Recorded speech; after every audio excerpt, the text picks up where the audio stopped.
And I'm so grateful for your videos, really, Thank you. because listening to them, I realize Crystal don't realize there's somebody listening, or like you said, somebody wants to take what you've said and use it. There are girls out there going through, or women going out there that's going exactly in that moment what you're going through or what you've been through.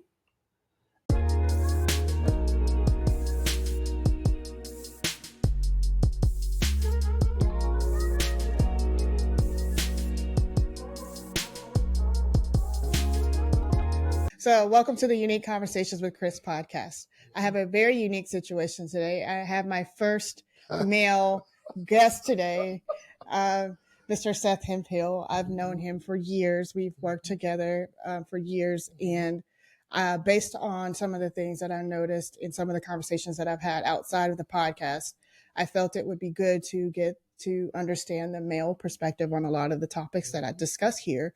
And so I invited him to have a conversation with me today. And so I want to welcome him here. I appreciate you coming and driving to as far as you did to come in and sit with me today. It's all good. So how are you today? You know what? I'm good. I'm good. God is doing some things. I'm good. Things with me that needed to be done. So I'm good. I'm good. I'm happy to hear that. I'm good. So usually just to start it off, which I feel like we don't need an icebreaker, but just so the people are getting to know you, I'm going to give you 3 phrases and I want you just to finish them. Okay. And then I'll just kick it off with some of the questions. Okay. So finish this sentence. I am grateful for.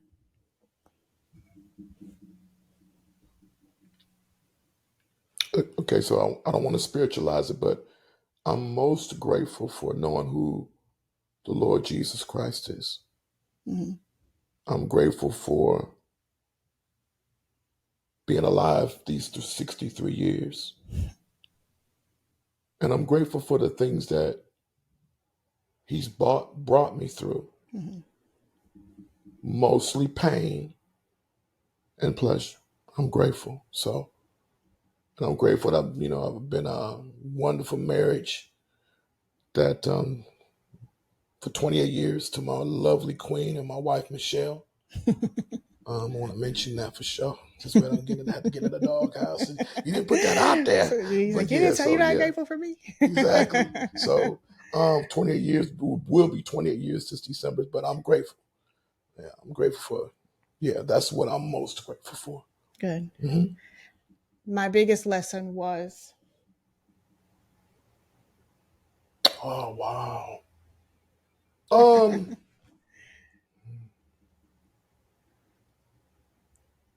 I would say my biggest lesson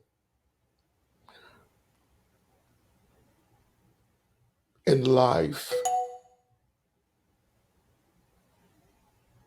is learning about humility and for having to have forgiveness.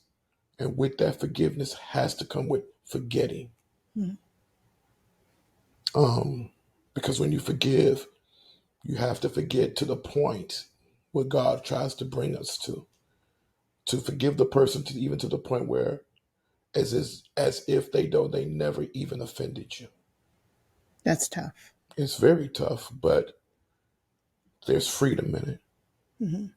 My purpose here in life is. Now that's the question I've been waiting for, because I had to pause and think about that. As a matter of fact, I asked my wife that very question this morning. I said, out of all the questions on her list, I want to deal with this right here. But again, I would say again, and to my listeners, not spiritualizing it either. But sometimes I'm Gemini, so I spend a lot of time alone, meaning that I don't mind sitting in the bathroom 2 or 3 hours going through my thoughts, and I'm always in a mindset of examining myself. And I realize my purpose is twofold. One is to know myself. Right. 2 is to know God. Because knowing God is the end of all learning. So what do I mean by that? What I mean by that is when I learn about myself, I learn about how finite I am. Right. To me, I think President Obama said it best. Our purpose is to make a difference. Mm-hmm. And I believe that. That's one reason why when you asked me to do this, I never turned down an invitation to share the word of God. I will never do that. Mm-hmm. But I'll also, because of you asking me to do this, I had to say add something to the list. But I'll never turn down helping somebody else either. I won't do that. Yeah. If it helps somebody. So I'm grateful that the stuff I've been through has me sitting here talking with you right now. Yeah. But we don't feel like that when we're going through those storms Absolutely or those not. painful situations. Like, Lord, really? And it's like, yes, really. So, yeah, that's my purpose too. To help. Absolutely. And share. Yeah. And because like you said, leaving a legacy for somebody to remember. Yeah. Yeah. Mm-hmm. Yeah. I think too, because like you mentioned just before we started talking, is that you, when you met me and people that know me personally would never say, okay, Crystal's going to be, I'm not the one for the spotlight. Mm-hmm. I'm not the one to call attention. In fact, I'm the one that's in the corner observing and paying attention. And I noticed over my life, people are drawn to, because I'm a good person to talk to, and I'm able to listen. I'm able to give you my unbiased opinion, but to share my opinions and my thoughts and my deepest secrets to people that I don't know, to put it out for them to judge or make their own assumptions about me or my life experiences was intimidating. But I find that me having the potential to help somebody who's gone through or will go through or have been through similar things, know that there's light on the other side. Absolutely. Then that weighs out me being afraid to do it. So, I want to say this too, because I want to go on record for saying this too. After watching your video, I realized, like I told you in a previous conversation we had, to overcome your fears, the two things you have to do is you have to be, whether it first starts with yourself. And I'm so grateful for your videos. Really. Thank you. Because listening to them, I realized Crystal don't realize there's somebody listening. Or like you said, somebody wants to take what you said and use it. There are girls out there going through, or women going out there that's going exactly in that moment what you're going through or what you've been through. And they can't figure out what they should do. And here's the thing, especially when you reach that point where you're having a mental breakdown. Yeah. You were courageous. You were fearless. You were bold.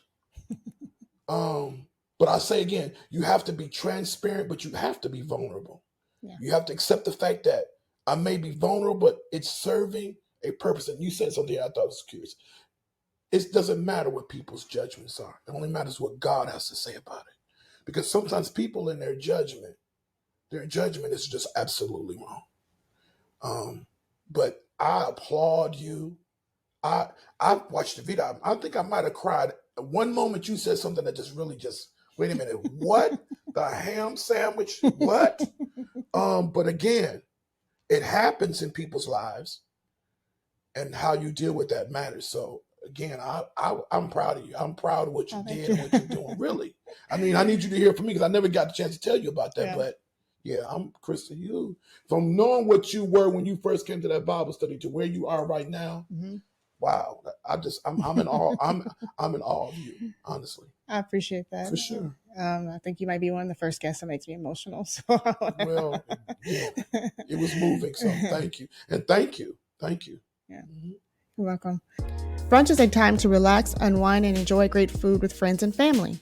But what if we told you that brunch could also be a time for meaningful conversation? How about a unique conversation? Join me and the guests from my first season of my podcast as we have our first unique conversation live and in person. We have Chandra Smith, who shared her story about how she learned to choose herself. Don't you ever change how you love, and you're just choosing to give it to the wrong people. And we have Ashley Coleman, who shared her story about how she survived narcissistic abuse as well as PTSD as a result of being a military veteran. It moved very quickly. almost whirlwind. I think I met him, and in 30 days, he was moving in. And then we had Kimberly, the counselor, who had a conversation with us about mental health. You don't know how important mental health is until you have to fight for it. And then we have Shayna Sharkwire, whose story represents the true meaning of being resilient and breaking free. Either you're going to remain a victim or you're going to become the victor. And then there's me, your host, Krys, where I shared my entire life story as well as my journey with mental health. The best way for me to handle my emotions is to not show them and not cry. And I can't wait to see you at our brunch and conversation event. Come hungry, come curious, and leave with a full stomach and a new perspective. Don't miss out. Purchase your tickets now to secure your spot. Tickets are limited, so act now so that you don't miss out on amazing food with great conversation. So speaking of, I brought you on to get your perspective because I talk about all things mental health. And you mentioned something, vulnerability. And what I've noticed in just things that I see on social media, having conversations with other men, one of the common themes that I hear often is men can't be vulnerable. Women don't handle men very well that are vulnerable, or they're seen, or they have that fear of appearing to be needy or weak, or we don't have a place to where we can just allow the walls to come down and open up to someone, especially women who, in my opinion, are the nurturers and the ones that we should be able to receive or be able to allow you to be, let the walls come down. So what is your opinion on that? Do you agree that men have a harder time, or do you disagree, or do you feel like, what are your thoughts on that? That's a good question, actually. My thought is I have several thoughts on that. A lot of it has to do, first of all, how people were raised and what they saw and how they were raised. In other words, what they saw their parents doing and or not doing, if they had parents there at all. And a lot of people based on, well, that's how my mom and dad did it. That's how I'm going to do it. Well, to me, that only works if that was something good at what you saw that worked. But if you saw something that didn't work and your conscience of right and wrong would tell you that was good, or of right and wrong not good, then there's something you should follow what you learned, and there's some things you saw and learned they weren't good. I feel that okay, so I'll talk about the women first, and then I'll talk about the men. A woman can only do that if she's wired to do that. What I mean by that is, if she saw what being a strong woman, a supportive woman, and know what that really means to put something in, to pour into a man, then yes, she'll be able to do that. But if she wasn't raised or is not really trying to figure out how to do it right, that's going to work. And see, women have this one thing to think about. Well, I'm going to do it this way because this is how I am, as opposed to, no, you have to figure out who that man is and what works for that man.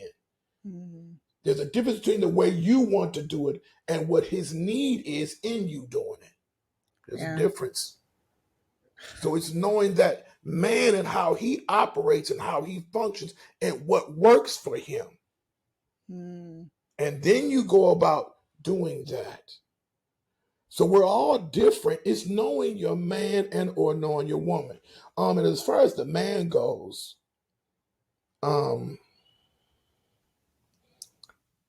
he has to understand that, well, first of all, I would say this.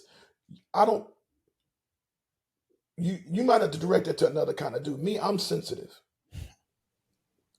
I'm sensitive because I feel that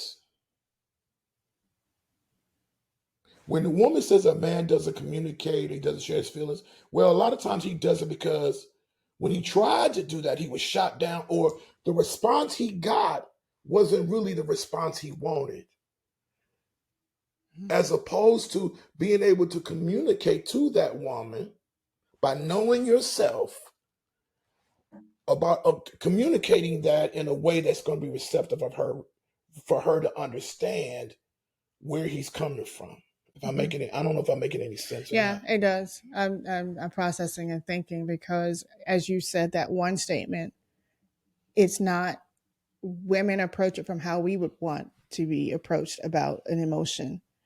And I feel like it's a big learning opportunity for myself to think about, okay, this is how I want it, but I got to figure out how it would be best to do this for this man who thinks and operates differently than I think. Absolutely. And I think that is probably a big opportunity to expand on that. And so my next question is, how do you set the environment? How do you set the place as a woman, or what advice would you give to a woman who is trying to allow this space between them for him to be open and vulnerable? Is it a matter of allowing him to know that you can trust him, or there's things that she can do? If I am dealing with a man who is not very emotionally available, and it may be because he's got scars from when he was from other people. Absolutely. How do I allow him to get comfortable enough with me to say, I'm safe, I'm not going to look at you differently if you break down and cry because this hurts you. I'm not going to look at you differently if I see that this makes you emotional. I don't know as a woman how to approach a man to say, hey, I'm safe, other than me saying it. I think in a lot of relationships, people first have to understand, you can't bring your baggage to a relationship with a woman that's not the woman that caused those scars. You have to come to terms within yourself. I'm not going to make them pay for what someone else did to me.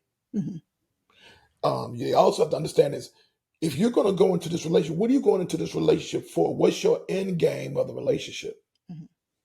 So it starts with the man first, of how you're going to move forward. Now, some guys going, well, I'm going to keep this wall up and whatever. So now you're making it more difficult for the person that's trying to get to know you. So first he has to deal with that. So that's first. And once he make a decision that, okay, I'm not going to live in fear. I'm not going to let this painful situation change me for who I want to be for me and or with someone else. I would say that, first of all, when you ask me that question, my first thought is, well, first of all, is that woman really that way? Is she really about pouring into her man? Is she really about, I'm trying to make him the best him he could be? And a lot of women aren't wired like that. And as you're saying that, like I look at myself, and I know that based on the experience of me talking to male friends, that not a lot of women are. And I also feel a lot of it's because we've been conditioned to become what they like to say more masculine or more hard because of life circumstances, from single parenting, or to being disappointed by, the baggage of other relationships.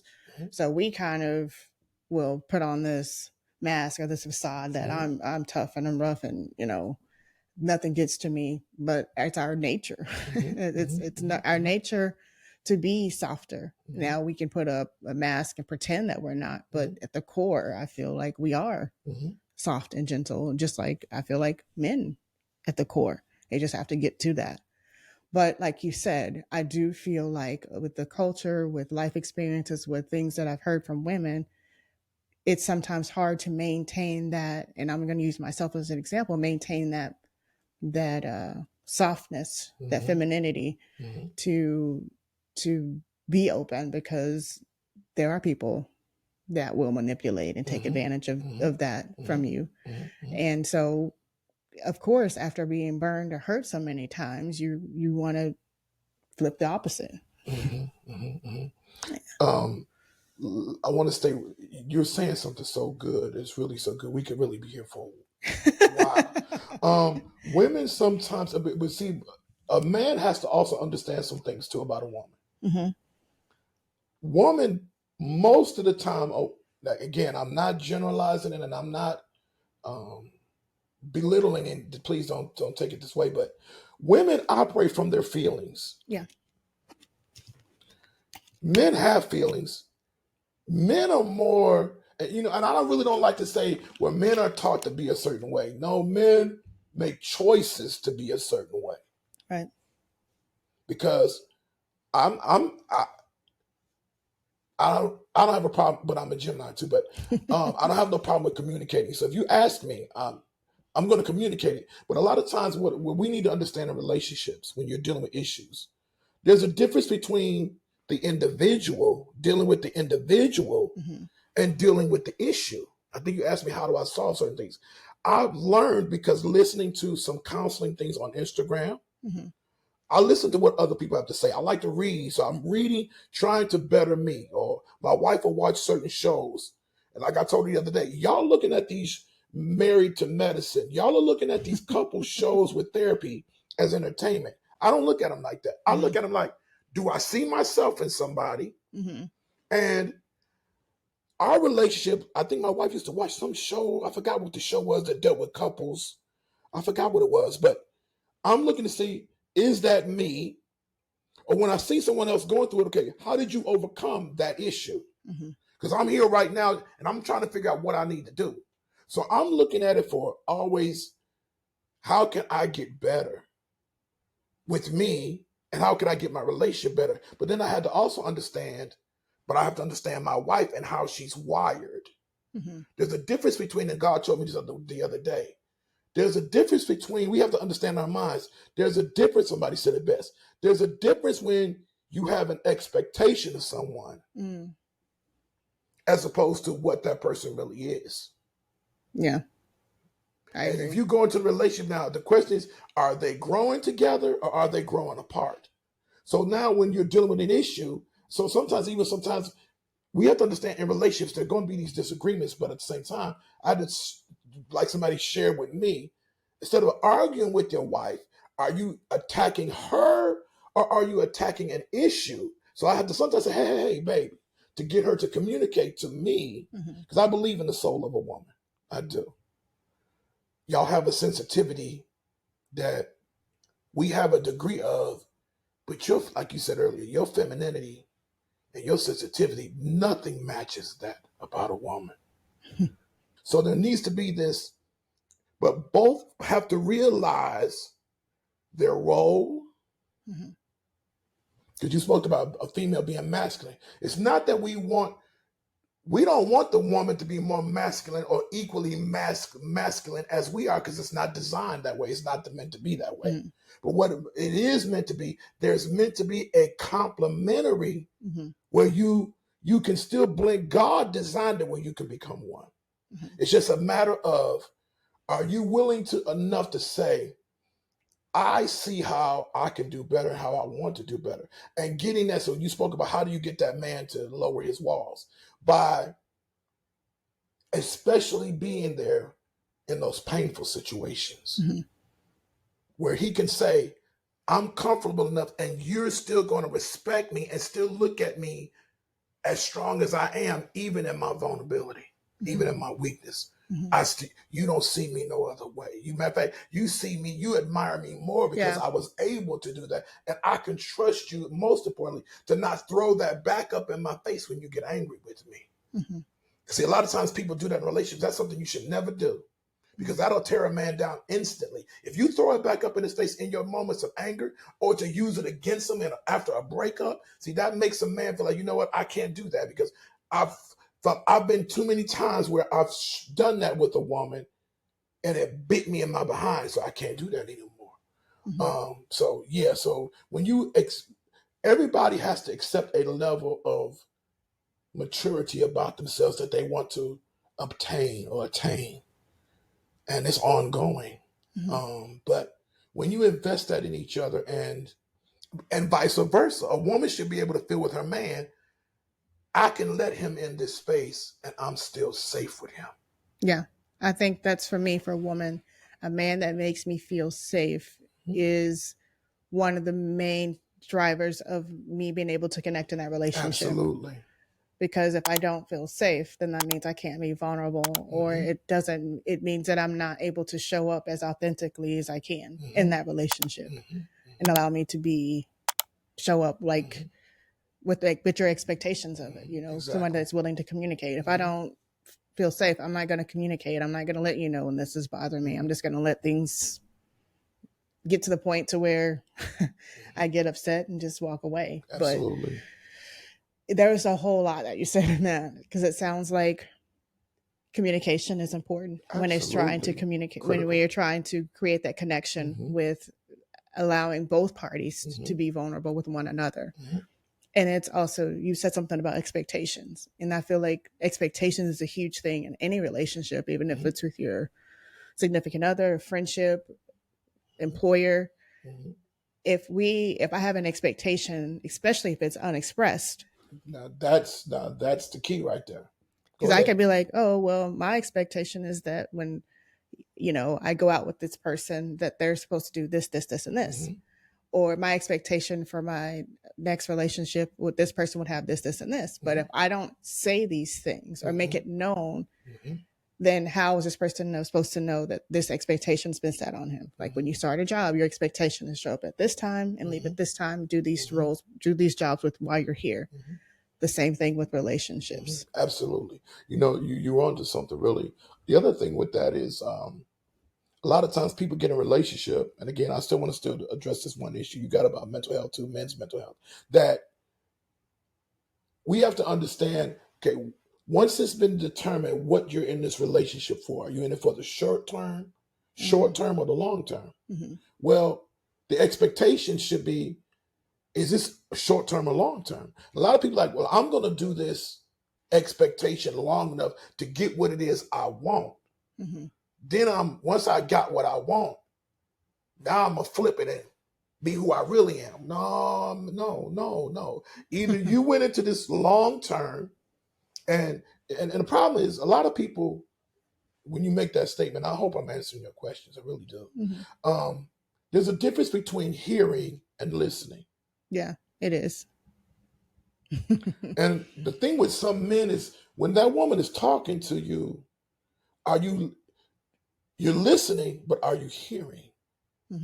So the way I work it is I'm listening to your words, but I'm also trying to hear your voice and your heart that goes with those words.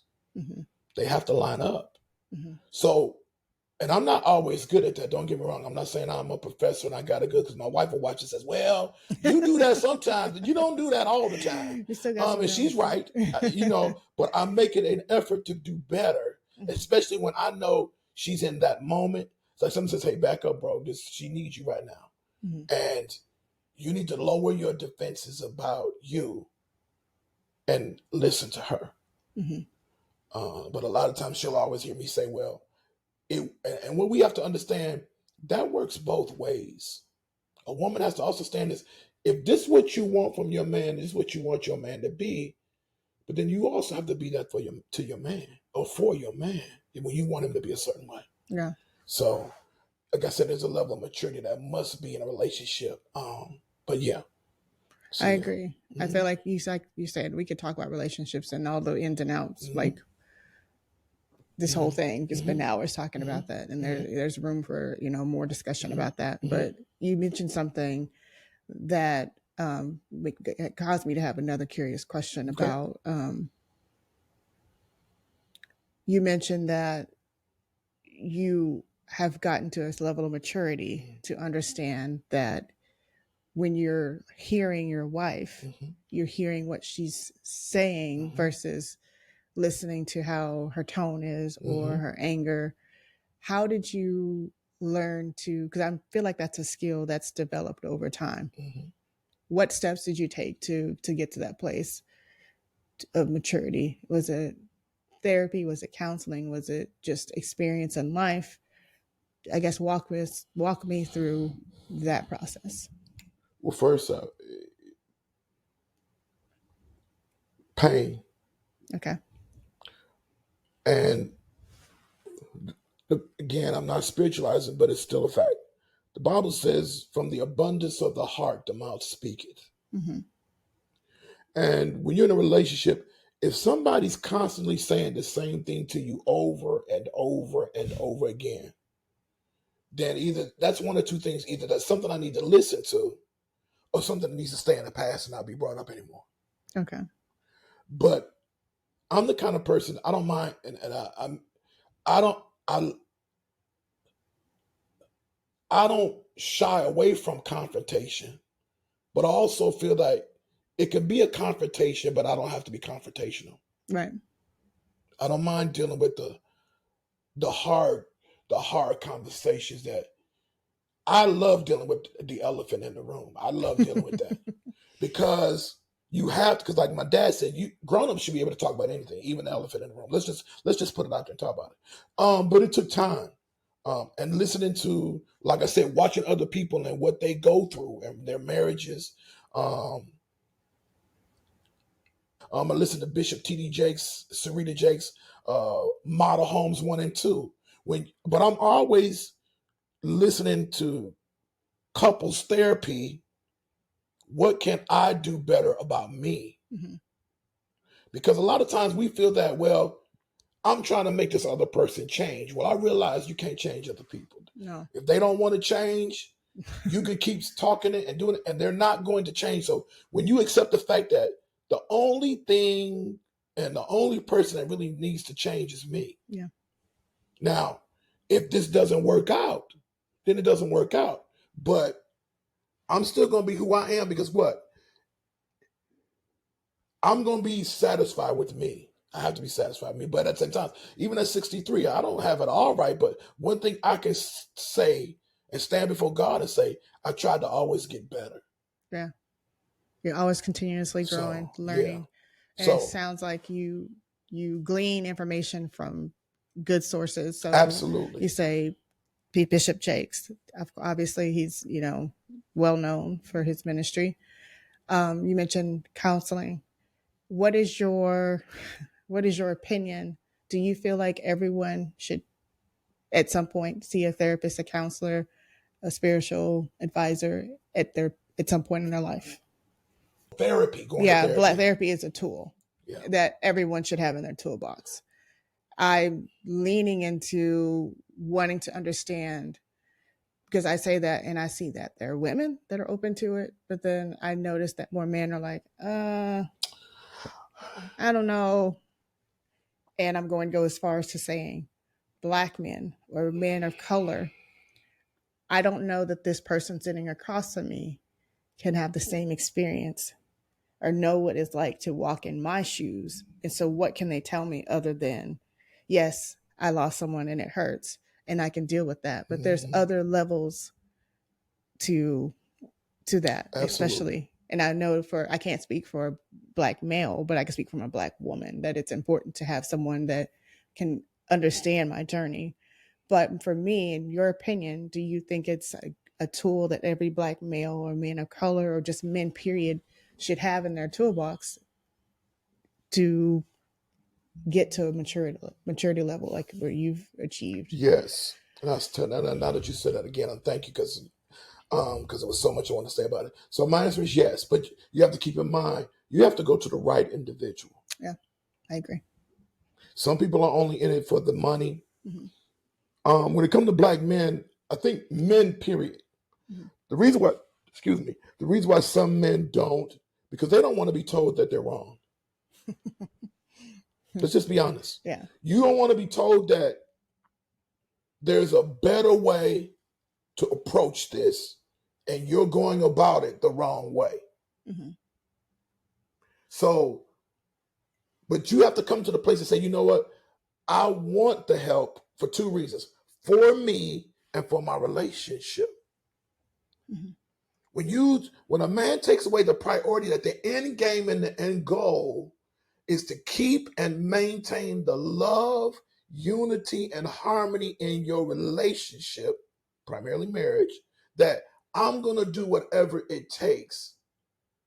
And I may be part of this problem. And here's the thing about it. Somebody told me this one time, and it's so true, and I'll never forget it when she told me that. You can be 99% right and still got 1% wrong. Then guess what, my brother? You still got to deal with that 1% because you're not right all the time. But a lot of times men want to beat a woman into submission. I'm the king, I'm this, that, and the other. My brother, you're going about that all wrong. So yes, I think therapy is good. That's why I'm open to listening, that's just me. But a man has to be open to realize I want to be better. I'm not always right. And I need to address where I'm wrong to get some better results about myself. But then from this woman that I need, because a lot of men don't realize a lot of your problems is because you're not cherishing her in the right way to get what it is you want. Mm-hmm. You're going about it all wrong, but at the same time, is the end game, what is your end game? Is your end game to be right? Is your end game to be on top? Or is your end game, I want to maintain and enrich this relationship so much that another woman, I'm not letting this woman go. And I'm going to keep what I have in order to be the example I'm meant to be. And our relationship be an example of what it's meant to be for other people, to know that marriage can work, marriage takes work, marriage takes sacrifice, marriage takes humbling yourself. But at the same time, the payoff would be that we become one and we last as long and can make it through. And I think you alluded to it earlier, the better and the worse. But again, sometimes you have to have those conversations. What is the worst? A lot of times too. And then some of these conversations need to happen before you even get off into the relationship, especially when you want to go serious and you want to go long term. Then now we need to have these questions or deal with some things up front, as opposed to this way, or deal like you said, if you put those expectations on the table up front, then when you get into this relationship, now, like one dude said, most divorces happen because somebody didn't live up to an unspoken expectation. I agree with that. So no, but I think counseling is yes. I think after a while, over time, especially depending on how much damage has been done and eroded the relationship, or sometimes in a relationship, like you said earlier, sometimes we bring scars or baggage to a relationship that's damaging the relationship, but we need to hear from somebody, an unbiased person, not your single friends. No. Sometimes we get bad advice from people that if you ain't never been in these shoes, you can't comment on it. You really can't comment on it. So yes, I do. I think it's critical. I think it's vital, and I think it's helpful for both parties. And sometimes going into it, y'all going it together, but then sometimes you got to go get that counseling separate. Yeah. Because there's certain things that you want to talk about that your spouse may not know, but yet you need to talk about that because it's doing something to your psyche that's hindering you and your relationship. I agree. Because I feel like, especially with relationships, I think any relationship could benefit from counseling. Absolutely. But I also think the most important relationship with yourself and going as an individual, I speak all the time about, the years of therapy that I've had. I feel like each time or each session, I learn something different about myself or different perspective on even the smallest things of like friendships and relationships. Absolutely. And how I parent and, how I show up in the world. So I think I would like to have the conversation with more males and more people to understand why they're reserved about going to therapy. And then maybe perhaps coming to a place to where they understand that therapy is not a place where you lay on the couch and they psychoanalyze you the whole time. It's like what we're doing, having a conversation like right now, Well, how do you think about that? Why do you think? And sometimes if you don't have those people asking the questions that you may never ask yourself, you may never even realize, I never thought about that. I always do it this way. And like in your point, when you're in a relationship, if you never have that place to where you guys can kind of explore and ask questions and have somebody that's kind of observing and watching, and it's like, hey, why do you always say this when he says that? What is so you don't, and when you're in it, you don't know what you're missing, but having someone else there to witness it and kind of question I think it's a good tool to have. Absolutely. You mentioned a few times pain in your story. What do you mean, or what situations are you referencing when it says pain? Oh, wow. You had to do that one. I wouldn't expect you to do that one.